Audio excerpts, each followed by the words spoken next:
cometámelo. Y hasta su torso, dice la letra E. Entendí ante este truco dialéctico que utilizas como me gustaría escuchar esa ausencia a partir del codo en adelante que me interesa más o menos explorar de alguna forma. Y en esa exploración de esas posibilidades expresivas, ¿qué has hallado, qué has logrado identificar? En este libro, uñas, organización de modos, de estilos, de vocabulario, de formas ocasionalmente para lucirme con otro tipo de respuesta. Perdón. ¿Para qué escribo? ¿Cuál es el núcleo? ¿Cuál es la avellana que dio origen a todo esto? Y no quiero ese tipo de exploración psicoanalítica, por ejemplo. De forma que entonces yo, qué astuto soy. Pero inicialmente cuando comenzamos esta conversación, hacías un comentario referido, bueno, a que la poesía no la lee o la lee poca gente, a que cuántas personas haber aceptado esta conversación a propósito de tu libro Las Partes Sueltas. Muchísimas gracias a ustedes que han estado aquí esta tarde, a las personas que estuvieron conectadas por el live de Instagram y por supuesto a todo el equipo de la Poeteca por hacer que este espacio... MDO Radio Podcast y el restaurante Hiyakawa presentan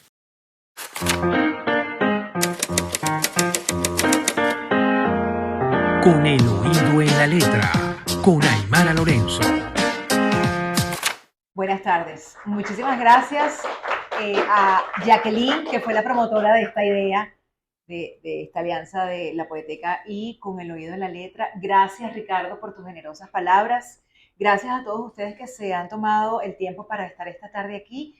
Y a ti, Luis, gracias de antemano por ese nutritivo seminario que dictaste durante 2 días, miércoles y jueves, sobre la poesía bárbara. La verdad es que es un lujo escucharlo y comprender que así como Luis Moreno Villamediana, hay otros tantos escritores, poetas, ensayistas en nuestro país dedicados a producir literatura de calidad.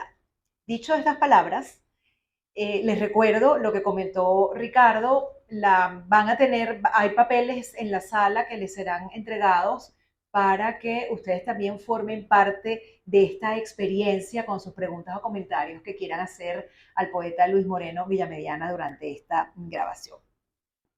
Comenzamos. Muchísimas gracias, Luis, por ser parte de esta experiencia. Quiero presentar al poeta Luis Moreno Villamediana. Él nació en Maracaibo en 1966. Es profesor de literatura de la Universidad de los Andes, en el estado Mérida. Realizó estudios doctorales en literatura comparada en la Louisiana State University de Estados Unidos. Es ganador del Premio de Poesía de la Bienal José Rafael Pocaterra en 1992, el Premio Internacional de Poesía Juan Antonio Pérez Bonal de 1997, el Certamen Nacional de Cuentos Guillermo Meneses del año 2011, el Premio Equinoccio de Poesía Eugenio Montejo del año 2011, el Certamen Internacional de Literatura Sor Juana Inés de la Cruz en Literatura Infantil del año 2015, el concurso de cuentos Salvador Garmendia 2016 y el premio de ensayo de la Bienal Eugenio Montejo del año 2017. Ha publicado libros: Cantares Digestos, 1996, Manual para los Días Críticos, 2001, En Defensa del Desgaste, 2008, M. Sin tilde, 2009, La Frase, 2012, El Edificio Fantasma, 2015, Otono, sin la ñ, 2017, y La Persona Regresa o Novela, 2023. Antes de avanzar, por supuesto, quiero invitarlos a que se suscriban al canal YouTube Aymara Lorenzo. Ahí van a encontrar todos los contenidos que hemos venido produciendo desde hace 6 meses en este espacio Con el oído en la letra. Nos convoca en este momento el poemario Las Partes Sueltas de Luis Moreno Villamediana. Sobre esto hablaremos en los próximos minutos. Y de antemano quiero comentarte que todas las preguntas que te pueda hacer y las consideraciones que haga van desde mi impertinencia de lectora y mi curiosidad periodística. Para nada soy crítica literaria, eso quiero que quede bien claro. ante ti y ante todos ustedes y las personas que nos van a ver después en esta grabación. Este trabajo que tengo en las manos, que tú también lo tienes en las manos, las partes sueltas, es un cuerpo de 20 poemas. En tu poesía hay una constante revisión, relación con el cuerpo. Se aprecia, al menos en el poemario Cantares y Gestos, en poemas como El baño o En medio de la plaza, o en Manual para los días críticos, en textos como Gimnasia. Ahora, en letras sueltas hay en las partes sueltas hay una propuesta estética desde tu cuerpo, desde el cuerpo del otro y desde el cuerpo social, como todo y como partes que son las partes sueltas que conforman este poemario. Quisiera que iniciáramos esta conversación comprendiendo cuál es la propuesta que hay en este poemario, si son poemas sueltos o todo o cada uno forma parte de un cuerpo. En principio, muchas gracias, Aymara, por la conversación. Gracias a Ricardo por la introducción, gracias a Jacqueline por el cuidado editorial del libro, gracias a toda la gente querida de la Poeteca que me ha soportado desde hace un par de días, y gracias a quienes han venido hoy a escucharnos. Me alegra que estén aquí y que podamos conversar delante de ustedes. La idea del cuerpo, por supuesto, siempre ha sido un poco problemática para mí. En principio por el mismo hecho evidente en mi rostro, el hecho de que tengo anteojos, y gracias a la tecnología han sido pulidos de forma que no parezcan tanto como culo de botella, de manera que entonces yo mismo ver mi propio cuerpo siempre supuso un pequeño ejercicio de ficción. Yo tengo una novela de mi propio cuerpo porque casi nunca lo he visto bien. Yo creo que de ahí parte todo. Y como lo has dicho en algunos libros anteriores, hay relación de todo esto. En algunos textos he hablado, por ejemplo, del acto de desgastarse o deshacerse, de abrirse el pecho. Incluso hay un gesto bastante violento allí, quizá por la propia curiosidad de saber cómo funciona esta maquinaria imperfecta con la que tengo que cargar desde hace tanto tiempo, aunque no tanto en realidad, porque 57 años, uno es prácticamente un muchacho. De manera que entonces yo sí creo que hay una poética que tiene que ver con la idea de mi propio caminar desvencijado y que se nota en la escritura, en el uso de la gramática o la ausencia de gramática en muchos casos, los signos de puntuación que corresponden a esa propia soltura de alguien como yo, patuleco. De forma que, por suerte, nunca sufrí mucho bullying, solo recuerdo 2 comentarios públicos sobre mi manera de caminar. Por allá en los años 70 iba por Margarita en una calle, vivía entonces en la isla, y alguien desconocido me dijo, camina bien. Yo, ok. Y alguien más, un compañero de liceo en segundo año, también hizo, no por burlarse, sino por describir mi forma de caminar, también empezó a caminar. Yo dije, ¿será que yo camino así? No me había dado cuenta. Bueno, sí había usado zapatos ortopédicos de niño. De forma que entonces parto quizá de la idea de la ortopedia, que significa literalmente como que la educación de lo correcto, y termino violando en libros como este esa expectativa de lo enderezado. Hablas de violación y eso me hace adelantar la pregunta sobre esta arbitrariedad del lenguaje que está presente a lo largo del cuerpo poético de las partes sueltas. Y esto me lleva a preguntarte, ¿qué demandas tú del lector que tenga las partes sueltas en su mano? Asumo la impopularidad de la poesía. No se espera nada de quien escribe poesía, no se espera nada de la salida de un libro de poesía, excepto minoritariamente ciertos momentos de intensidad para esa minoría, cierta posibilidad de riesgo para esa minoría, de forma que entonces no tengo un compromiso real con la idea de la lectoría, por ejemplo. Así que me permito ser arbitrario y a la espera de que ese pequeño grupo se lance el itinerario, el recorrido de un libro así que ciertamente crea fricciones deliberadamente, porque hay esa cosa que puede terminar soltándose como una especie de autobús que ya tiene 60 años de uso, y lo digo porque se me vino a la cabeza los famosos autobuses de la Ruta 6 de Maracaibo. Aquello era una aventura montarse allí y uno suponía que iba a terminar a pie en muchas ocasiones. Yo creo que eso es importante, terminar a pie cuando uno se adentra en un libro como este, es como que saber que no hay una comodidad posible. Hay algunos poemas que no son tan cómodos, para no decir que son incómodos en este libro. ¿Cuál es la propuesta de este poemario? ¿A qué convocas al lector? ¿Hacer una revisión, una exposición de tu cuerpo para que el lector vea su cuerpo reflejado en estos textos? ¿A que haya también una comprensión de lo que nos enfrentamos como venezolanos en tanto integrantes de un cuerpo social? Creo que están ambas cosas. Ahorita que estaba formulando la pregunta se me vino a la cabeza la palabra autopsia. Yo supongo que el libro vendría a ser como, la lectura del libro podría ser como una autopsia, una forma de exploración de un tejido aparentemente muerto, pero que termina descubriéndose luego que estaba hecho de larvas que pululaban, como un cierto poema de Margaret Rusotto, y creando modalidades de existencia completamente diferentes. Y recordemos, lo sigo improvisando gracias a la palabra autopsia, que la palabra autopsia contiene, por supuesto, el prefijo auto, de forma que entonces hay una modalidad del reflejo, supongo, en la lectura de las partes sueltas, y cada quien asumirá, enfrentado con esa cosa, ese azogue milagroso, ver de qué forma su propio cuerpo habita el espacio. Te preguntaba qué demandabas del lector, porque cuando ustedes tengan este libro a la mano, cuando lo compren y lo tengan en la mano, se darán cuenta de que el libro en sí es un libro objeto, y un objeto que además, un libro objeto que además cuenta con un delicioso diseño impecable del taller de Valesca Belisario.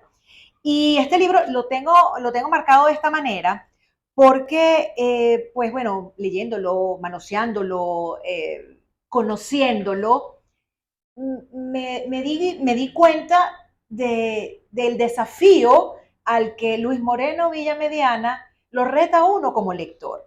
Cuando inicialmente lo presentaba mencionando la arbitrariedad en el lenguaje que transversaliza todo este poemario, pero no solamente este poemario, también poemarios anteriores, y uno abre este texto, se da cuenta, por ejemplo, no sé si lo van a ver desde aquí, que hay una letra H por aquí, pero es la letra H. El poemario comienza con la letra A, y si uno le sigue la pista a estas letras, y aquí viene la invitación para que hables de eso, si uno le sigue la pista a cada una de las letras que está a lo largo del poemario, que llega como hasta la letra H, creo, y vamos uniendo, vamos cosiendo cada uno de esos versos, se construye un poema que habla del cuerpo.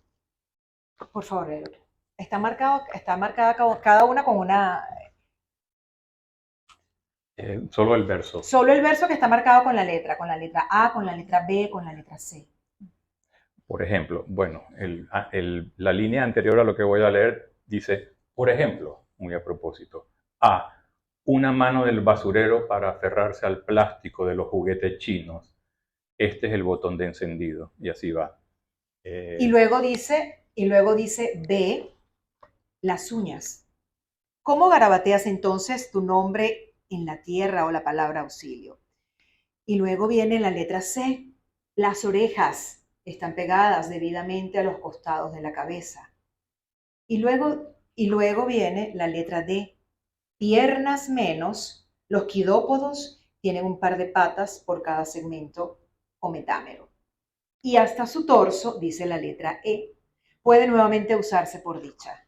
La letra F habla de los dedos. Entonces, me sorprendí ante este truco, ante este truco dialéctico que utilizas como poeta.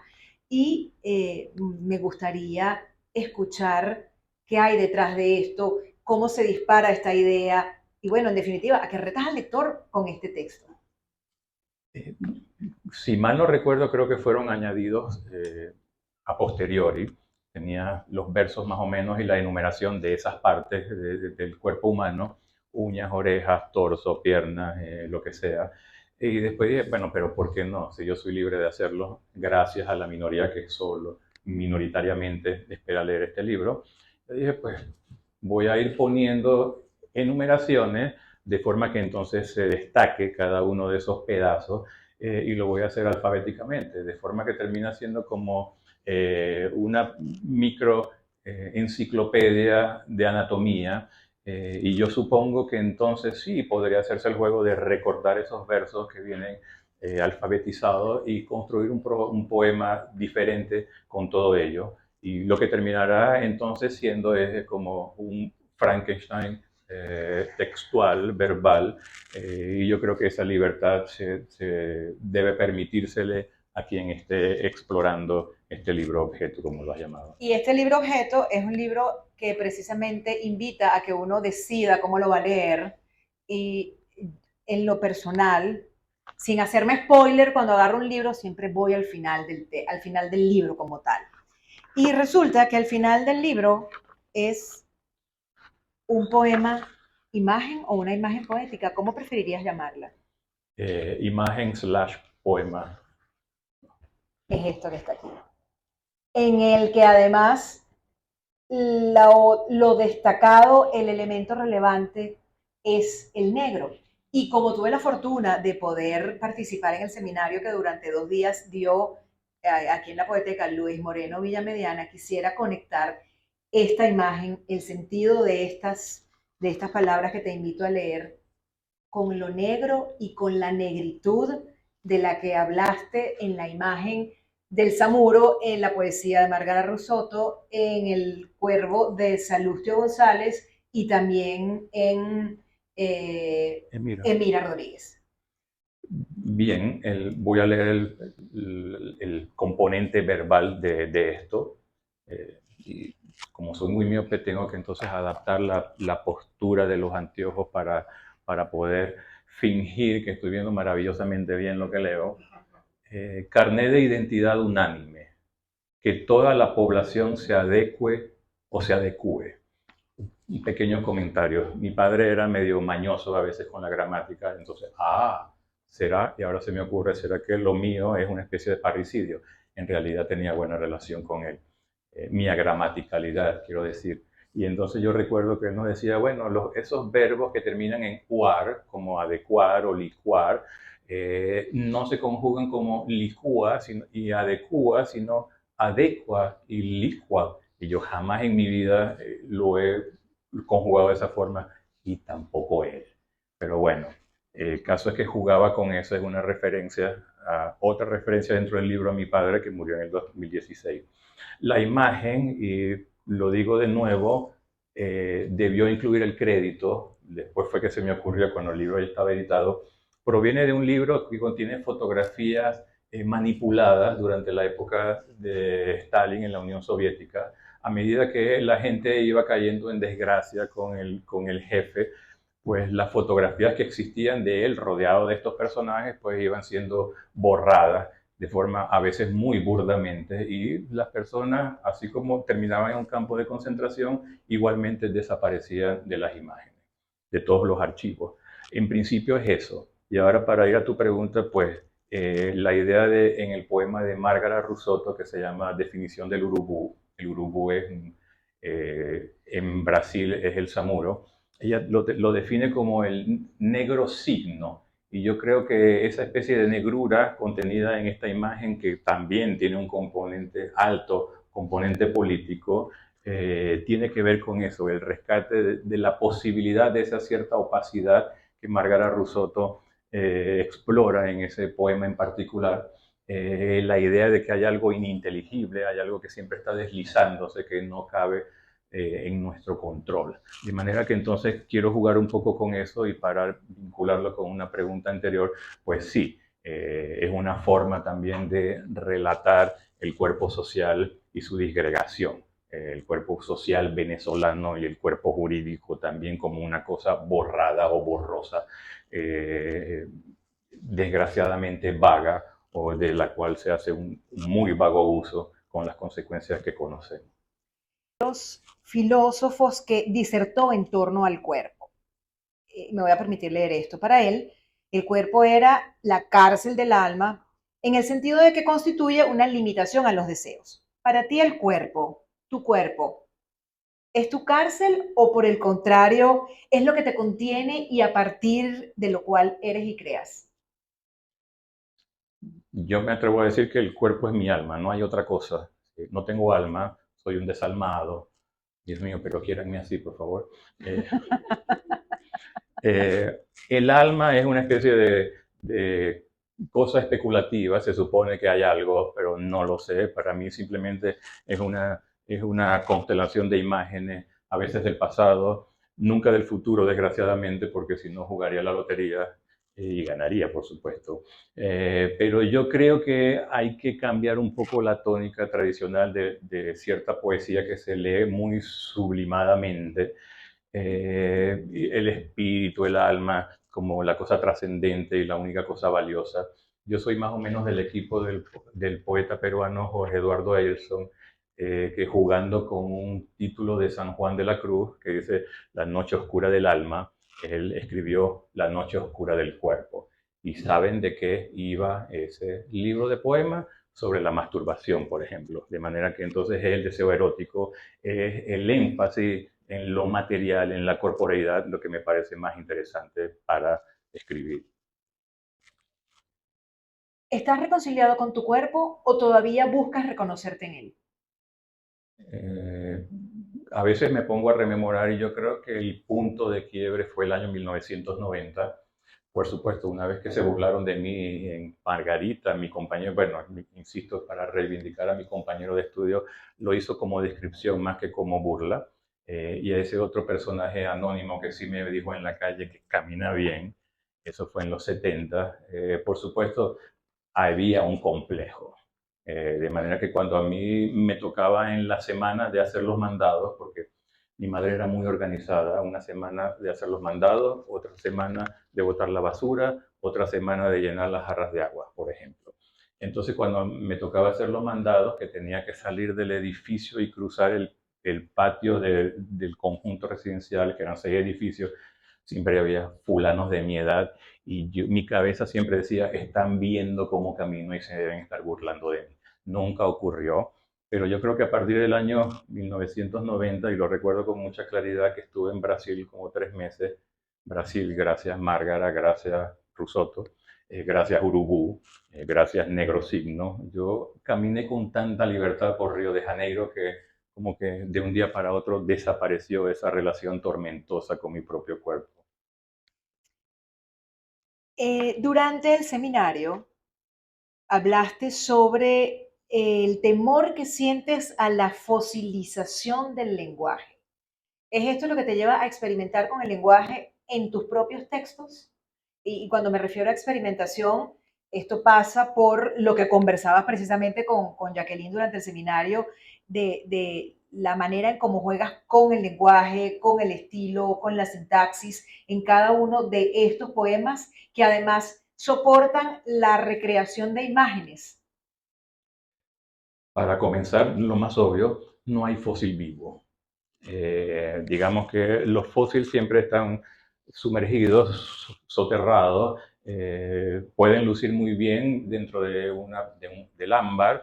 Y bueno, los fósiles alimentó la economía venezolana durante muchos años, pero qué peligro esa fosilización, sin duda. De manera que entonces eso, hay una cosa de inamovibilidad y de ahistoricidad vinculado con la fosilización.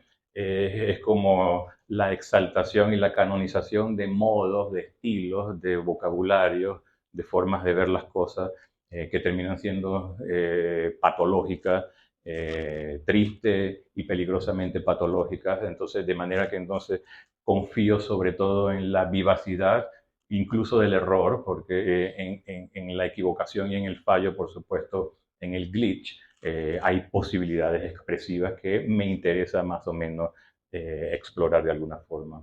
Y en esa exploración de esas posibilidades expresivas, ¿qué has hallado? ¿Qué has logrado identificar? En este libro, uñas, torsos, piernas, y la aceptación, por ejemplo, de que la Venus de Milo, como creo que dijo Guy Davenport, un escritor norteamericano, quizá la Venus de Milo en realidad no perdió los brazos, sino que esa ausencia a partir del codo en adelante quizá sea una anomalía de origen.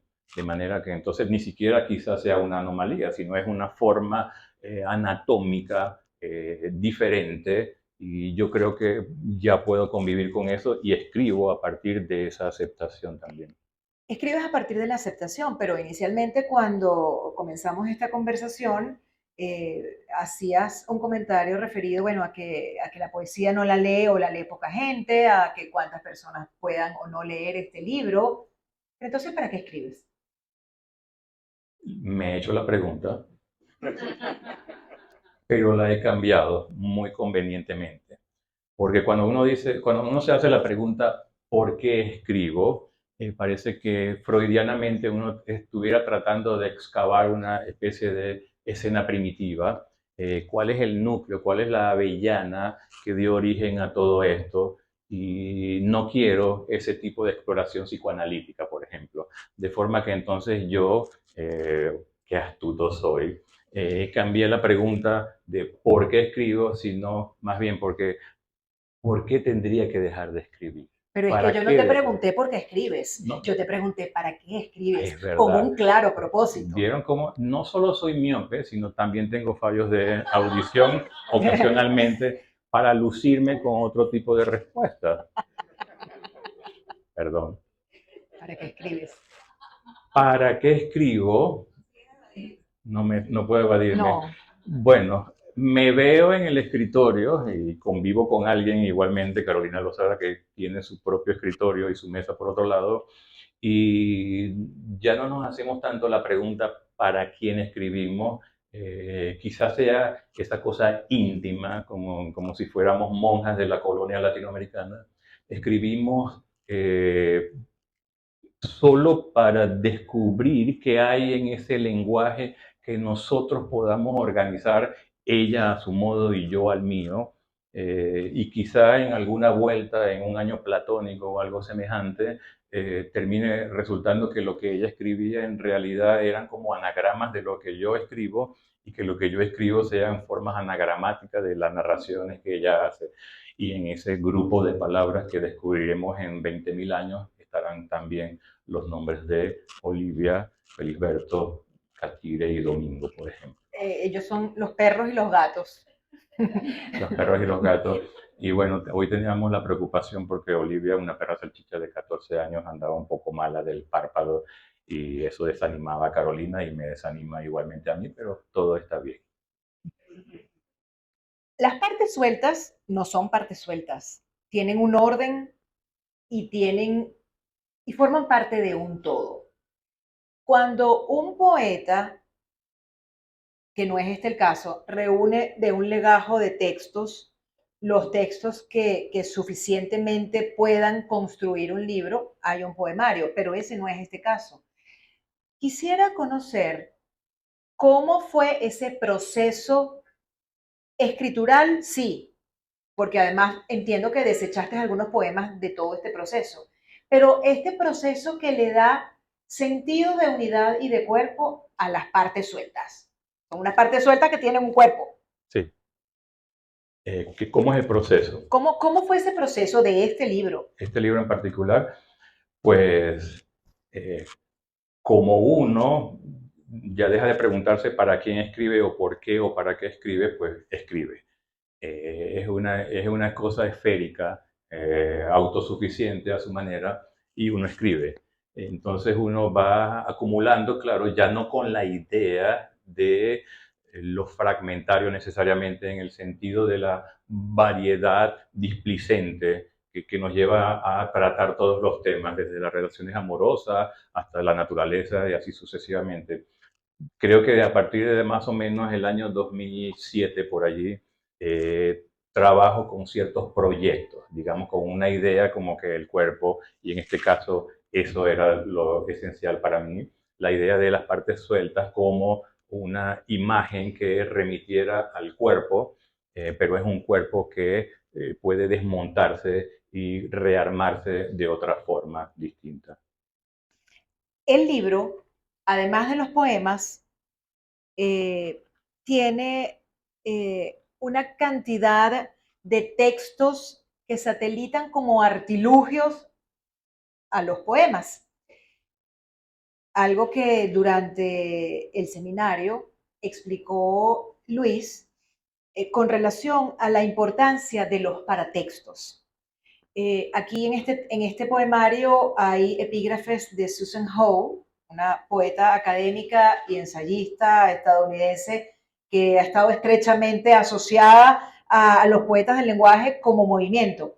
O, por ejemplo, de Witold Gombrowicz. Gombrowicz, gracias. Gombrowicz. Un vanguardista que fue comparado con Joyce y con Kafka y que además conoció de cerca la realidad latinoamericana porque vivió en Argentina. Pero cuando uno empieza a curiosear esos textos, se da cuenta de que hay textos interrumpidos. ¿Qué propósito tiene cada uno de estos epígrafes para dialogar con los poemas?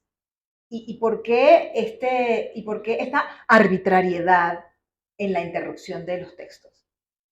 Así como a posteriori añadí las letras del alfabeto para hacer resaltar trozos del cuerpo, miembros del cuerpo. Igualmente, cuando ya dije, bueno, voy a cerrar el libro, lo voy a enviar, dije, bueno, ¿y por qué no hacer exactamente algo, un ejercicio de violencia sobre el cuerpo de esos epígrafes? Y entonces decidí, pues, los voy a interrumpir. Hay una parte del epígrafe al comienzo, se continúa unas páginas más adelante, casi en el centro. Luego, más adelante, hay otra continuación y finalmente varios de ellos cierran al final. De manera que era eso, como darle una cierta equivalencia al propio tratamiento de la lengua ajena en este caso. Pero entonces esto implica una demanda hacia el lector, que te tomes la molestia de entender por qué hay una A, una H o una J resaltada en la mitad de un texto, o más que un por qué, un para qué. Y invitar al lector a que saque sus propias conclusiones del diálogo entre un epígrafe y cada poema, o si es el caso como el mío, que yo tuve la curiosidad de entender, de buscarle algún sentido a esas letras y entender que había hilando de cada una de esas letras con los versos podía construir un poema. Exacto, hay un trabajo que se espera, me imagino, sí. Ajá. Entonces, una posible respuesta a la pregunta, ¿para qué escribir? Pues para que trabajen, dejen la flojera. De manera que entonces eso, hay una posibilidad de especular sobre lo que yo hice en el libro y tratar de darle sentido a cada quien que vaya a leerlo, y ese sentido individual y particular es el sentido también. De forma que entonces dejen la timidez y cuando lean el libro, porque sé que lo van a leer, se van a jugar un poco a su manera con lo que está allí expuesto. Lo que está ahí expuesto en cada uno de los poemas, quizá no en casi todos, pero en buena parte de ellos, y aquí es a libre interpretación, a libre albedrío. Yo, en lo personal, lo percibí como cicatrices. ¿Cómo es la relación de Luis? Por favor, recuérdale a las personas que nos están viendo aquí en la sala, a quienes nos están viendo por el live de Instagram y a quienes nos van a ver después en el podcast, que es interesante conocer lo que significa el nombre de Luis, para después hacerte la pregunta que te voy a hacer. Claro, lo conversábamos en el curso, que a veces en algún poema Salustio González Rincones dice, bueno, acudiendo a Voltaire, dice, la etimología no sirve para nada. Las vocales son completamente inútiles y las consonantes igualmente.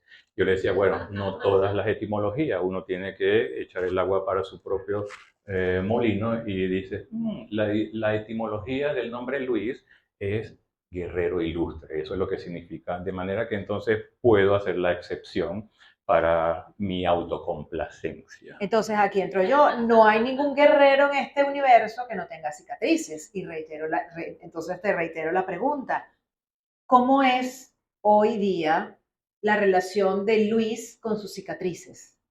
Con sus cicatrices físicas y sus cicatrices emocionales. ¿Y cómo están cómo están desde tu percepción individual, personal, reflejadas en este cuerpo que es las partes sueltas? No quiero preocuparme mucho, pero en mi última visita a la oftalmóloga me dijo que tenía una catarata incipiente, de manera que entonces ya hay algo allí que me hace pensar en esa parte del cuerpo que siempre ha sido una de las más conflictivas en mi vida, por supuesto, como se nota en el grosor de los lentes, como ya lo dije. Hay otra cicatriz, ya ha ido desapareciendo. En el año 91 me operaron de un tumor de la tiroides. Cuando me operaron resultó que era maligno, pero siempre los médicos me dijeron, no te preocupes, un tumor, un cáncer de tiroides es como que gran cosota. De manera que entonces por ese lado estoy contento, claro, con la micro preocupación por lo que pueda ocurrir con esa catarata. Espero que no sea del Niágara, sino que sea una cosa ahí como en un acuario mal hecho. De resto, lo pensaba a partir de la muerte de mi madre, por ejemplo, en el año 2020, el hecho de que no teníamos deudas emocionales y tampoco las tenía con mi padre, por ejemplo. Y yo creo que por ese lado hay una cierta higiene, hay una cosa bien curada, lo suficiente. No significa que yo no tenga mis propios rollos, mis preocupaciones y complejos, por supuesto, pero queda conmigo la imagen de mi madre que en su senilidad, por ejemplo, en esos últimos años, a veces me miraba y ella no sabía a quién estaba mirando, pero había algo de ternura y en más de una ocasión sacaba la lengua y hacía esto. Así que ella se permitía jugar conmigo. Esa es otra cicatriz que ya no existe, ni existió, ni va a existir, afortunadamente.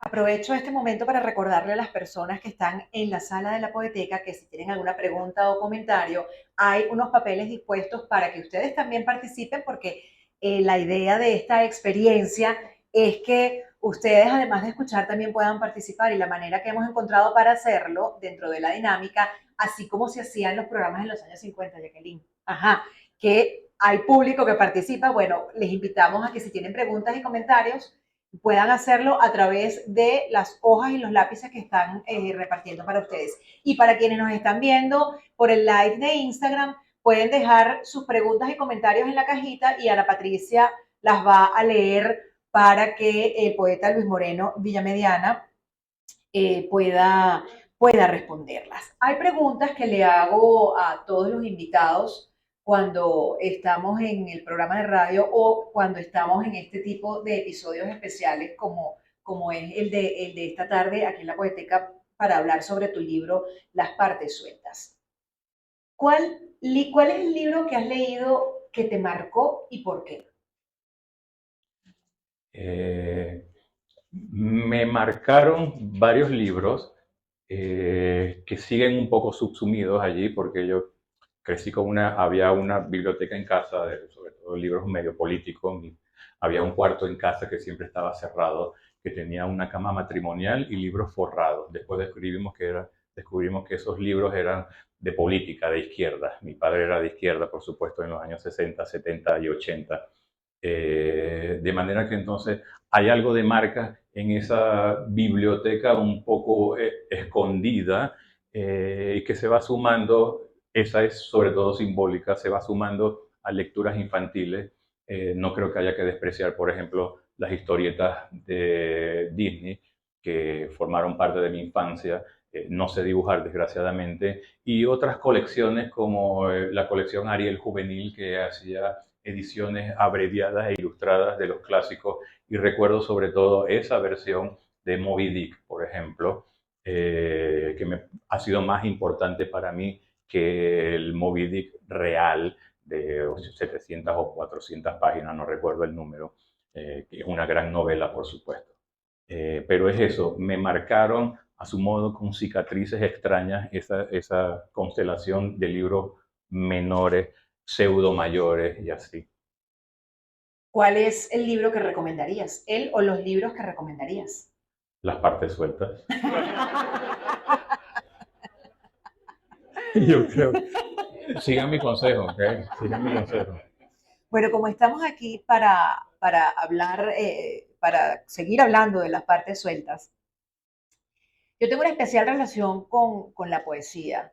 Para mí la poesía es el arte mayor, es el género al que siempre voy, en el que siempre busco, en el que siempre encuentro.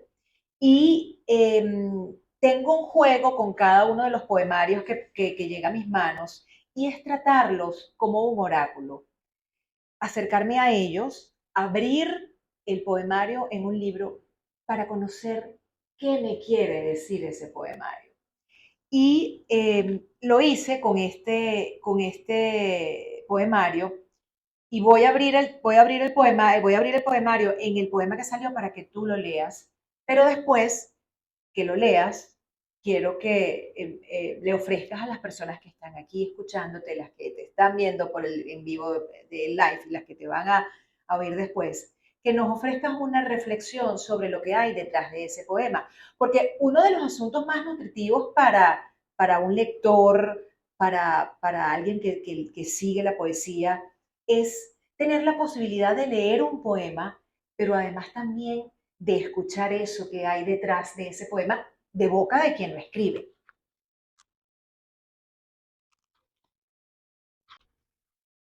Muy apropiadamente, el texto que salió, yo lo voy a leer en español, pero tú vas a leer el nombre del poema en alemán, porque el nombre del poema está en alemán. El poema se llama La Metamorfosis o La Transformación.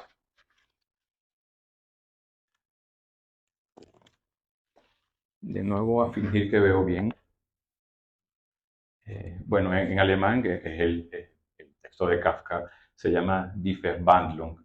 Y recuerden que, por supuesto, ha ido cambiando la interpretación de la palabra.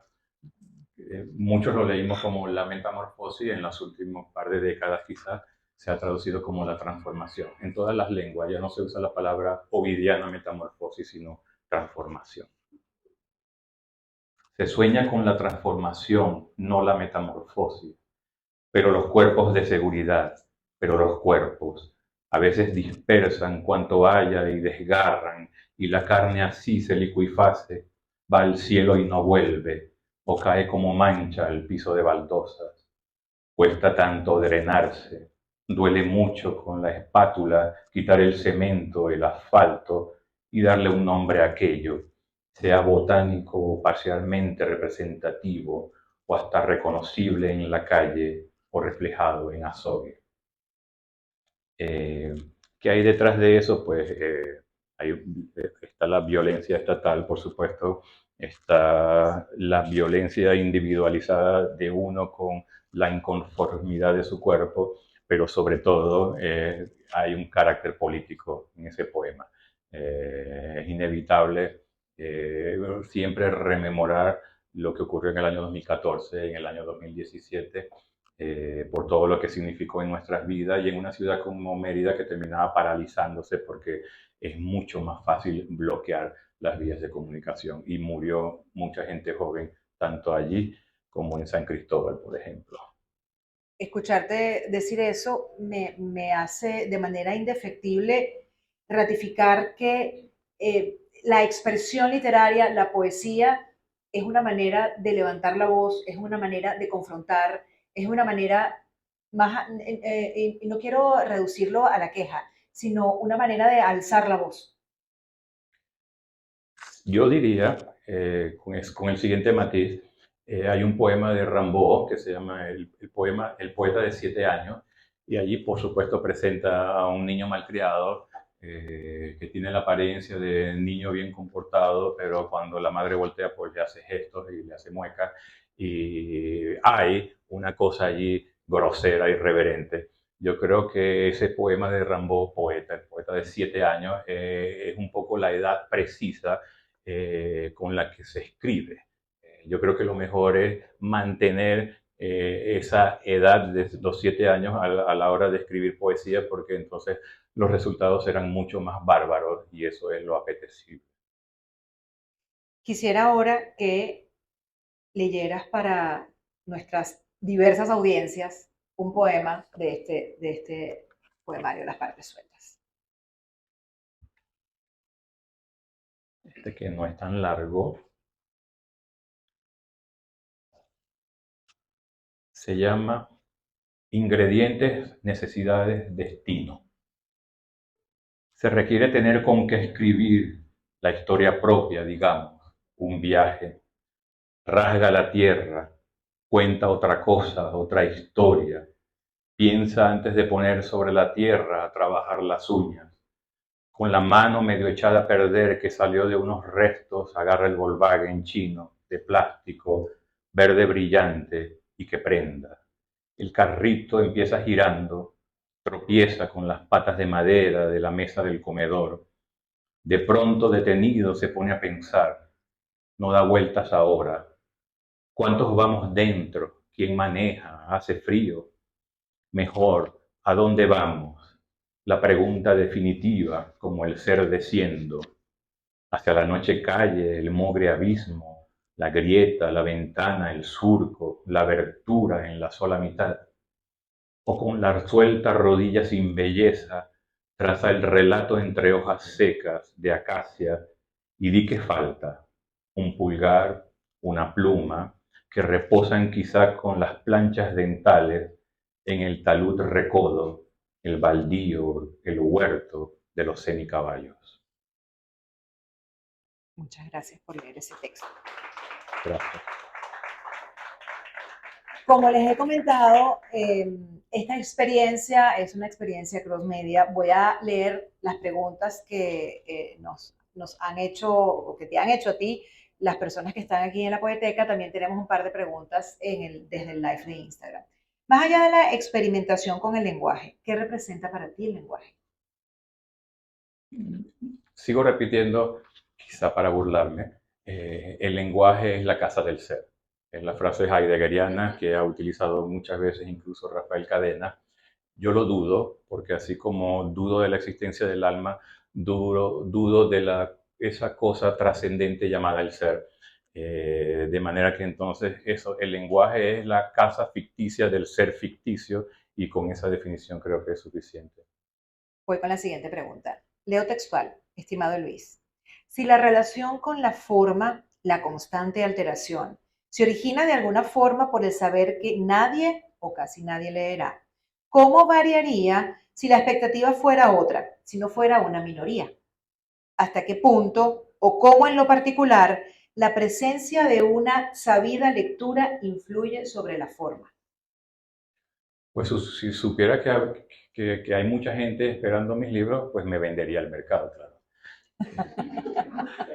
Bueno, no se escribiría malas novelas, pero yo creo que cuando se define uno por la poesía, bueno, voy a decir una barbaridad porque se me acaban de ocurrir contraejemplos. Yo voy a decir, cuando uno se decide a escribir poesía, entiende que el número siempre va a ser bajo, pero entonces recordé que hay poetas que tienen miles y millones de seguidores, pero bueno, aclaremos, para mí, yo de pretencioso, porque hay que ser snob, no veo por qué hay que rechazar la acusación de snob, soy muy snob en la elección poética, esa gente no escribe poesía. Pero insisto, como no hay, sé que no hay grandes esperanzas, para casi usar un título de Charles Dickens, entiendo que puedo defraudar las pocas que haya y que quien reciba el trancazo pues se levante a su modo como pueda. Bueno, desde el live de Instagram, Inger Pedreáñez comenta, me recordó a mi padre con el adecua y el licúa sin acento. un comentario. Y aquí voy a leer otra pregunta que viene de la audiencia de la Poeteca. ¿Qué le ha aportado el profesor al poeta y el poeta al profesor? Eh, Hablábamos antes, bueno, la idea era que lucirse ante la audiencia el día de hoy, y yo creo que, bueno, tengo ciertos hábitos pedagógicos. Es una cosa muy extraña porque admito que me sentía nervioso con la idea de dar el curso acá. Y tuve que tomar un poco de... Ayer yo una jarra de manzanilla porque sentía, Dios mío, ¿qué va a pasar? A pesar de que tengo años dando clases.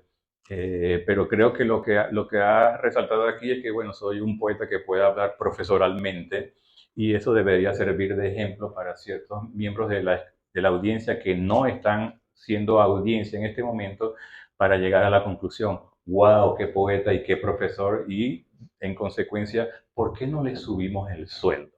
Tanto a los poetas como a los profesores. Yo creo que eso sería una muy buena conclusión. Voy a leer otra pregunta que viene del live.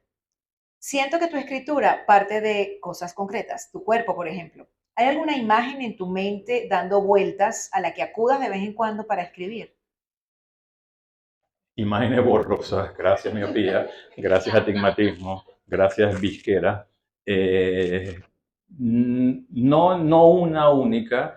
Yo creo que sería difícil, bueno, digo yo, que vi clases en la Universidad del Zulia de psicocrítica con Víctor Fuenmayor. Entonces leíamos analíticamente, tratando de desentrañar cuáles eran los complejos y las relaciones traumáticas y la constelación familiar detrás de cada texto. Yo no sé cuál sería el resultado de esa excavación, no sé cuál es el origen arqueológico detrás de lo que escribo.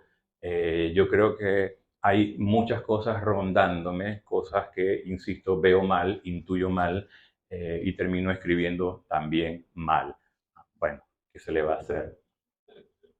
Bueno, aquí preguntan, de aquí de la sala, ¿la disposición gráfica es del autor o es del editor? La disposición gráfica de los poemas. Es mía esencialmente. Soy de estirpe malarmiana, juego un poco con la tipografía, con la visualización de la página, los espacios en blanco, y sí, yo asumo toda la responsabilidad. En ocasiones ha habido que, debido al formato, tratar de reorganizar algunos versos que pueden resultar muy largos, y yo le digo que sí, luz verde, porque no tengo esa relación de sumisión con lo que escribo, no lo veo como algo sagrado. Yo creo que entonces hay que permitirse la obscenidad de la concesión también. Dice la persona que envía la pregunta. Encuentro su poesía un tanto cinematográfica, llena de cotidianidad, belleza, absurdo y jocosidad. En tanto hila la trama, ¿es siempre importante para usted el desenlace? Recuerdo la frase de Jean-Luc Godard, que es como mi dios cinematográfico. Pues sí, una película tiene comienzo, medio y final, pero no siempre en ese orden. Así un poco es lo que escribo, me imagino. ¿Con qué parte suelta o no de su cuerpo sí se siente cómodo, a gusto? O al menos dentro de una familiaridad con la que conviva sin disgusto. Ahorita no con el dedo gordo del pie derecho, que me ha estado doliendo de hace unos días. Disculpen. Es que soy de Maracaibo, tengo que ejercer profesionalmente mi... A juro, ¿verdad? A juro. Claro, tengo que ser chistoso. Bueno, les recuerdo a las personas que nos están viendo mientras se ríe Luis, que nos están viendo en este live de Instagram, que pueden dejar preguntas y comentarios como lo han venido haciendo, y además invitarlos a que se suscriban al canal YouTube, donde van a encontrar después este contenido y todos los que hemos desarrollado a lo largo de casi ya 6 meses que tenemos trabajando en Con el Oído en la Letra. Bueno, pero para responder, creo que las manos, a ver, en otras épocas me alababan las manos, digamos que tenía los dedos largos y más tersos de los que los tengo ahora, pero bueno, trato de ser nostálgico también. Ok, aquí vienen 2 preguntas. Hablas del deterioro del cuerpo y sus defectos, luego de las partes sueltas. ¿Qué viene? ¿Tratas de reconstruir lo suelto? ¿Tratas de usar las ruinas para volver a decir o desdecir o hacer? En la presentación de hace 2 días en Banesco, Ya quizás hayan escuchado en qué consistió. Hubo la lectura original de un texto generado por la inteligencia artificial. Se reveló cuando ya se había leído, para sorprender al público que había. Allí la inteligencia artificial, en ese caso creo que se llamaba Claude, aunque Jacqueline y Marlo terminaron dándole el nombre de Idea Anders. Hay una palabra hermosa allí, no tan usada, que era ruiniforme, de manera que entonces yo tiendo a ver todo arruinado de antemano. Yo no creo que, de nuevo, la Venus de Milo perdió parte de su anatomía en el proceso histórico, sino quizá nació de esa forma. ¿Por qué no aceptarlo así? Bueno, ya hay testimonios sobre cómo era el Coliseo Romano y todo lo demás, pero ¿por qué no jugar con la idea de cierta obra visual, como hay un pintor francés llamado Monsou Desiderio, que tiene una obra que se llama Explosión en la Catedral? ¿Por qué no jugar con esa idea de la destrucción como parte de un destino propio? Ojo, destrucción voluntaria y como parte de un cierto juego con sí mismo, no una destrucción como socialmente hemos estado viviendo en Venezuela. Pero esa destrucción tiene un fin en sí mismo, que es la reconstrucción, o simplemente la destrucción por el puro placer de destruir. También es válido, digamos, la destrucción vanguardista, la rebeldía de los dadaístas, por ejemplo. Bueno, ¿por qué no aceptarlo como parte de un cierto proceso estético? Pero en mi caso particular, pues como comentaba a propósito de las imágenes finales del libro, esos rostros oscurecidos y ennegrecidos de la Unión Soviética, es una forma de dar también oportunidad de que cada quien ponga ahí, si le da la gana, por ejemplo, la cara de Bart Simpson como si fuera la propia. Y la última pregunta que hacen aquí, hablas del error. ¿Has pensado en el error como una fuga? Una fuga con fugacidad, fuga como punto de escape, fuga como un formato musical, fuga como un formato musical, ¿cómo la improvisación asume el error? El error es parte de, justamente del proceso. Eh, yo transcribí los poemas que iba a utilizar en el curso de Poesía Bárbara y entonces obviamente descubrí mientras leía que hey, esto es como que está mal puesto. Incluso hoy, citando un poema de Margarita Rusotto, en algún momento que dice del siglo XVII, hablando del neoclasicismo, yo dije, ¿será que yo puse siglo XVII en vez de siglo XVIII? Pero gracias, Lenias, ella comprobó que sí decía originalmente siglo XVII.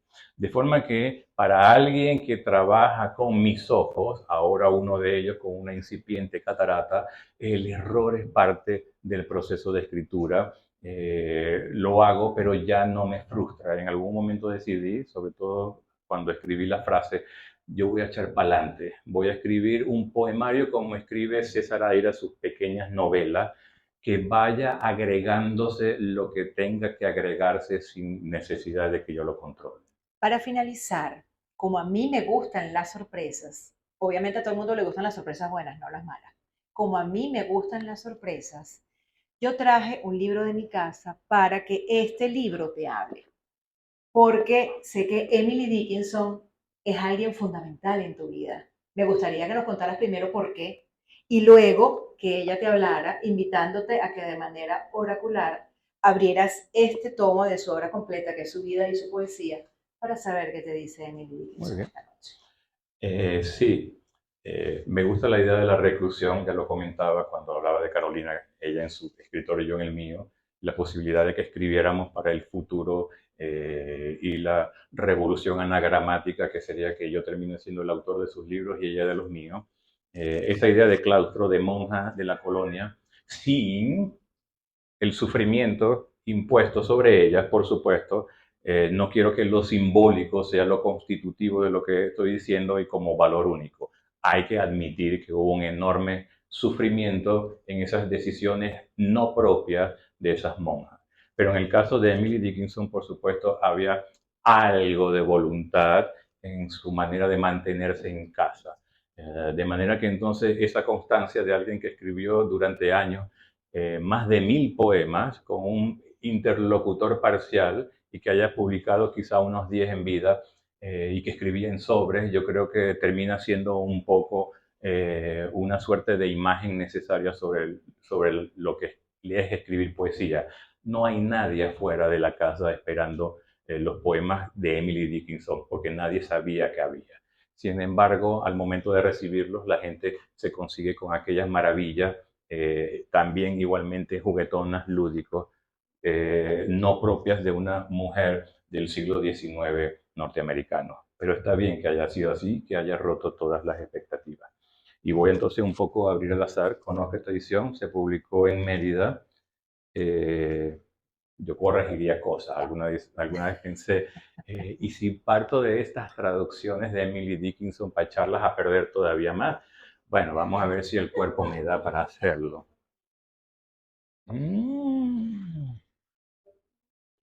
Lo leo completo. Bueno, claro, esa es la idea. A ver qué te dice ella esta noche o esta tarde. Es el poema 293 para quien quiera jugar ese número en la lotería. Me volví así que pude oír su nombre, sin extraordinaria ganancia, aquella sensación de paro en mi alma y trueno en la estancia. Me volví así que pude caminar por esa esquina en el piso, donde él se volteó así y yo di la vuelta, como, y toda nuestra fibra se desgarró. Me volví así que pude remover el cofre en la que sus cartas crecían, sin aquel forzamiento en mi respiración, como grapas que en mí se hundían. Pude oscuramente recordar una gracia, creo que Dios llamada, renombrada para aliviar un caso extremo, cuando la fórmula ha fallado, y moldear mis manos en forma de oración, aunque ignorante de una palabra que pronuncia la ordenación. Mi asunto a la nube entrego. Si algún poder detrás de ella existe, no sujeto a la desesperación, para que cuide de alguna manera más remota de algo tan diminuto como la infelicidad, él mismo demasiado vasto para que eso cese ya. Bueno, ¿puedo decir algo? Claro, el micrófono es tuyo, puedes Bueno, hablar. Tú eres el protagonista en esta ocasión. Bueno, porque leyéndolo, por supuesto, y les consta que lo abrí al azar, veo, por ejemplo, en la segunda estrofa ese verso que dice, donde él se volteó así y yo di la vuelta, guión, como, guión. Ese como allí queda como flotante, como una especie de planeta extrañísimo que nadie sabe qué hace en ese universo. No solamente eso, sino esa especie de cosa irónica y burlona de poner a Dios entre comillas y preguntarse, creo, bueno, decirse, creo que Dios, llamada. Además, esa suerte de indefinición al final, no se sabe a dónde va. Mi asunto a la nube entrego, si algún poder detrás de ella existe, no sujeto a la desesperación. Uno se pregunta por la construcción de ese verso. Detrás de ella existe, pero queda igualmente algo de no definido del todo. Pero ahí está hablando el profesor. Pues sí, es que estoy pidiendo aumento de sueldo, así que tengo que comportarme como tal. Y bueno, también como coincidencia con cosas que hemos hablado en el curso, hoy justamente leíamos dos poemas de Mira Rodríguez, uno de los cuales decía, ¿por qué no cesas? Y el siguiente terminaba remitiendo a la palabra algo sobre el silencio no cesa y bla, bla, bla, bla, bla, no lo recuerdo, pero aquí fíjense cómo termina. En Emira Rodríguez el verbo cesar está en el último verso y aquí en este de Emily Dickinson también. El mismo demasiado vasto para que eso cese ya. Así que son coincidencias que terminan convirtiéndose también en autobiografía. Muchísimas gracias, Luis, por haber aceptado esta conversación a propósito de tu libro Las partes sueltas. Muchísimas gracias a ustedes que han estado aquí esta tarde, a las personas que estuvieron conectadas por el live de Instagram y, por supuesto, a todo el equipo de la Poeteca por hacer que este espacio exista y que sea un refugio para todos quienes quieren acudir a esta hermosa biblioteca donde está concentrado un número importante de textos poéticos para el disfrute de todos los caraqueños. Y muchísimas gracias, Jacqueline, por esta invitación. A quienes están conectados en el live de Instagram, nos despedimos. Hasta una próxima ocasión. Gracias. Muchas gracias. MDO Radio Podcast y el restaurante Hiyakawa presentaron